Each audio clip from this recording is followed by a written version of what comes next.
in this Beat the Meta, I send it at turn 1 Laguna. And somebody decides that they can't overtake me fairly, so I do a bit of a push to pass.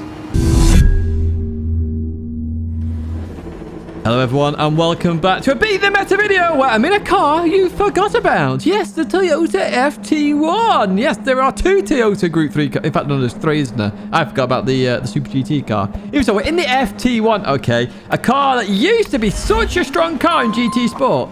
Question is, how strong is it in GT7? Well, let's find out. We have this ridiculously bad start, of course, at the Laguna Seca, the rolling start. Let's advance towards the actual racing at the end of lap 1 when we catch up to Jeffrey in the Porsche.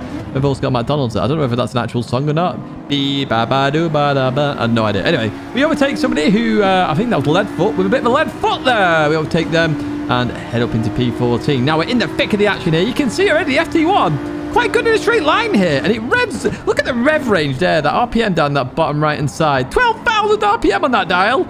It revs for days as we go through the first turn. Then that McDonald's machine on our inside here as we go into the right hand. We've got a Jimmy Dodger there. What's a Jimmy Dodger? Is that like a Jimmy Broadbent version of a Jammy Dodger? I don't actually know. Anyway, into the right we go. We got Marcos 10 on our inside there. Trying to give me room there. Fair play. Good bit of racing there with the Swiss driver.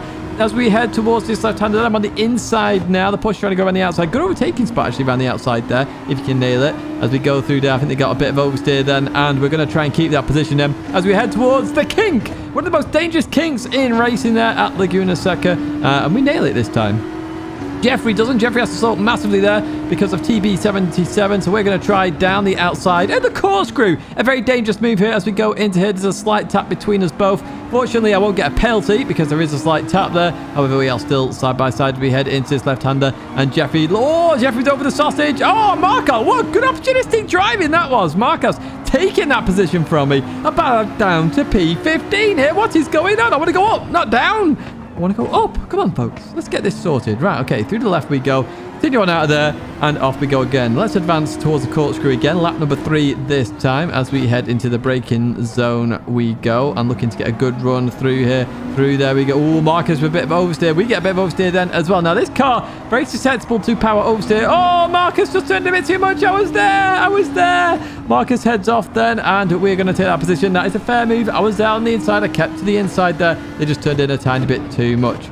So this car, okay, the FT... Oh, hello. Jeffrey's gone a bit wide there. This car, very quick in a straight line, okay? As quick as the Porsche. And also, on acceleration, it is good. However, you do get a lot of power oversteer. So you do have to be careful. The wheels do spin up. I think it's because of the high RPM. As we look down the outside of that McDonald's machine then, through the left we go. And trying to go around the outside on that corner. Very, very, very difficult here. As we then continue towards turn 2 then, looking down the inside, not going to quite work out. Jeffrey goes a bit deep there though, a bit deep, going to be off. Definitely off then. As we head towards a fast right, need to brake, turn in, avoid that sausage and boot it. And hopefully we can get a good run here on Jeffrey. We do indeed. As we head towards the left-hander, we're looking around the outside. In we go then. Oh, Jeffrey's gone a bit deep, pushes me out wide there. And unfortunately for me, I'm looking to lose a position here to Leadfoot. Now, I've always said, if you are on the outside of this corner, let the inside car go. They ain't giving it up. And Leadfoot goes through. Because if you don't, you'll end up in Narnia. And really, we don't want to end up there. We want to end up racing side by side. We go into the last corner then. And I'm going to finish in P15. That is one of my lowest ever finishing positions in Beat the Meta's first races ever, I believe. P15. It's very much down there. Very hard track to overtake. The Porsche very competitive here, of course. The Meta cars, by the way, if you don't know, are the Renault, which is in P1 at the moment, and the Porsche, with the Nissan being up there as well. We jump to race 3 and straight into the action, where I'm starting in P8 this time. I had put a quality time in here as we head down towards turn 1. Everything slows up here as we catch up to Dan there through the left hand. And now, Beat the Meta. If you're not sure about Beat the Meta, what is it? What are we doing here? The strongest cars at the moment in Laguna Seca race here at Daily Race B, the Porsche and the Renault. Our goal is to try and beat them in a car which isn't the strongest, or a car that you completely forgot about, like the Toyota FT-1. I'm trying to use all the cars throughout the year, go through all of Group 3, all of Group 4, and win in every single one of those cars, at least once this year. Oh, Dan gets a bit of oversteer there. We have to hit the rear of the car because we couldn't slow down enough there. So Dan gets a nice little boost. And we got, oh, Steve's looking down the inside. Not going to quite work there as we continue on through. But Dan decides to head to the realms there.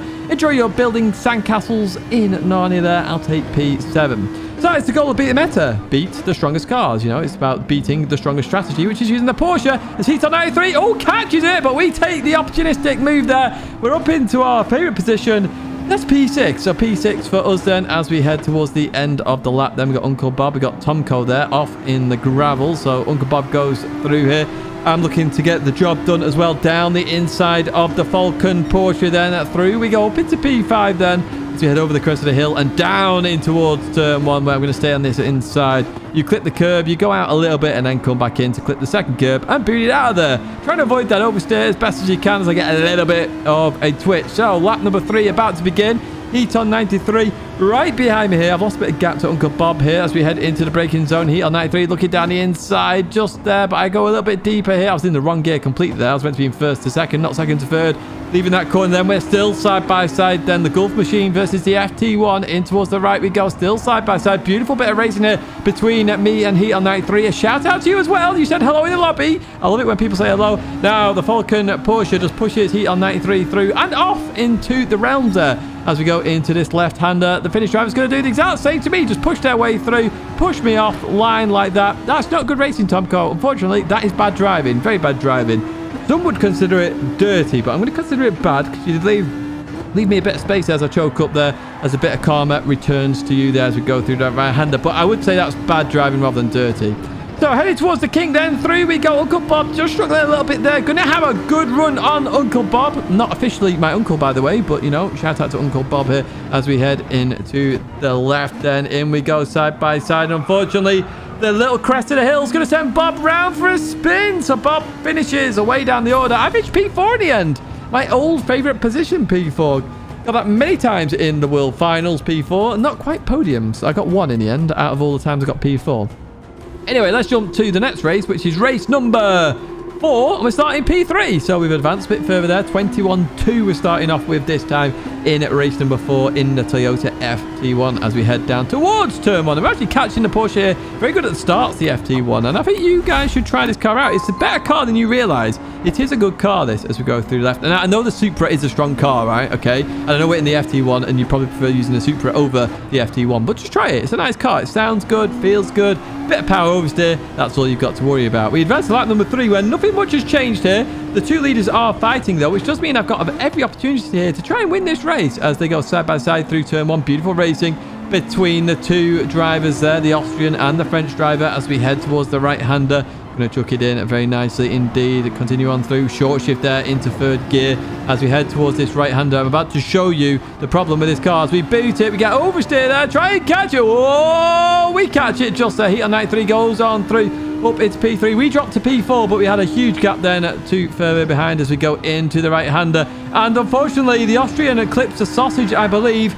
Goes for a little bit of a spin there. So we're back up to P3. Back on the podium as we leave the last corner and about to end lap number 4. In fact, what we're actually going to do is end lap number 5 as well because nothing much changes. We catch up to Heat on 93 a little bit and we finish in P3. Now, I want you to remember that 6:57.4 time, okay? So that's what we've been getting around about in these races. Bit of fighting there, of course, with Boo Boo. So let's go to the final race then. This is race number 6. We're starting in pole 21-0 down. So you can definitely get in the 20s in this car at Laguna Seca. So as I say, check it out, folks. Do check it out. Now remember, 6:57 is the time to beat. And that's what we're going to try and do here because I'm starting in P1. The goal here now is to push myself to the absolute limits. And make sure you subscribe to the channel to stay in touch with all the Beat the Metas. You just saw the little graphic there. So do it. Subscribe to the channel. We advance to lap number 5 where we head towards the line and we're doing 21s all day and we finish with a 21.6 there and a 6:54.1. That is a very quick time here at Laguna Seca. I'll take that. We beat the Renault, we beat the Porsche, A+s are in there as well, which is a part of the rules. We've done it. We beat the meta in the forgotten car, the Toyota FT-1. And if you enjoyed that, give it a like. Subscribe to the channel to stay in touch with all the latest content, including all the videos, all the live streams. You know you want to. But that is it for me, folks. Thank you once again for watching, and I hope to see you again very soon.